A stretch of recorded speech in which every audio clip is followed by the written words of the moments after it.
Spopolamento, invecchiamento di suoi abitanti e denatalità sono questioni oramai annose che affliggono il Bellunese, un territorio che fatica al pari delle altre realtà montane a trattenere e a far crescere la popolazione. L'impatto psicologico per chi resta offre una doppia lettura, ma è sui bisogni che è necessario insistere e sulle risposte che non ci si può più permettere di eludere. Chi rimane positivamente collegato alle proprie radici e al contempo sente un senso di a volte disperazione, difficoltà o mancanza di generatività nel portare avanti, generazione dopo generazione, lo sviluppo del territorio. È Luca Pezzullo, presidente dell'Ordine delle Psicologhe e Psicologi del Veneto, a parlare di una montagna che porta con sé molte opportunità, ma anche molte complessità di bisogni psicosociali e territoriali. A Villa Patta di Sedico, in 2 giornate, il focus sulla costruzione del benessere psicologico degli abitanti della montagna. Solitudine, sentimento di estraneazione, depressione, il tempo passato in auto per gli spostamenti sono comportamenti comuni nelle aree montane, nelle quali però è presente la percezione del supporto psicologico, di non essere soli, di poter contare su una rete di sostegno. Abbiamo deciso per la prima volta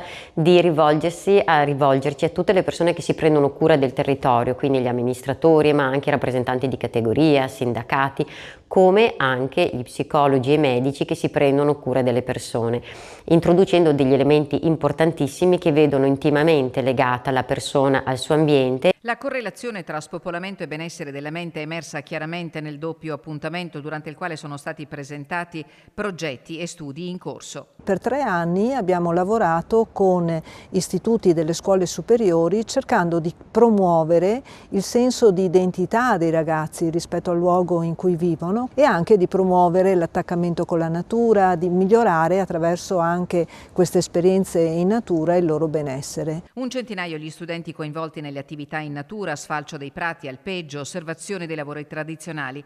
Un altro studio è in corso in Cadore ed è curato dall'Università di Verona per acquisire dati sull'efficacia del bagno nella foresta, una immersione nella natura che potrebbe avere effetti benefici sulle persone che lavorano, ma anche fuori dal contesto professionale.